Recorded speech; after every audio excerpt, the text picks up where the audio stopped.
Tiniyak ng PNP chief na didisiplinahin ang mga pulis na nasasangkot sa kaliwat kanang krimen. Pero kinilala rin ito ang mga natatangi sa kanilang hanay.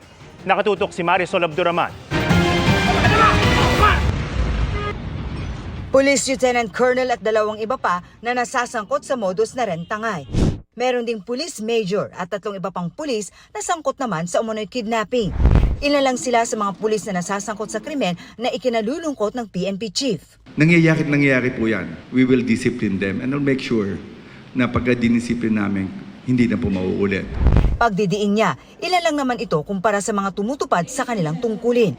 Kaya kanina, pinangunahan niya ang pagbibigay-pugay sa mga natatanging pulis ng NCRPO. Kabilang sa kinilala ang mga nasa likod ng pagkakasabat ng milyong-milyong pisong halaga ng shabu sa Alitagtag, Batangas. At ang mga pulis na mabilis na nakahuli sa suspect sa Ayala Tala Road Rage at iba pa. High time that we have to showcase ng kagalingan kapulisan natin. Sila raw ang dapat tularan at hindi ang mga anyay pulis iskalawag na hindi raw dumarami at ino-operate ng mismong mga kabaro. Nahuhuli po ng kapwa-pulis natin because we want to make sure that the people na yung mga sa public po natin, nalalaman nila na hindi po tayo nagpapabaya.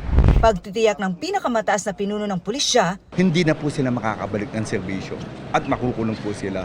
pananagutin din ang kanilang mga commander na ayos lang ayon sa hepe ng NCRPO. We are responsible for the accomplishment and failures of a unit. We are responsible for what they do and what they fail to do. Para sa GMA Integrated News, Marisol Abduraman, nakatuto 24 oras.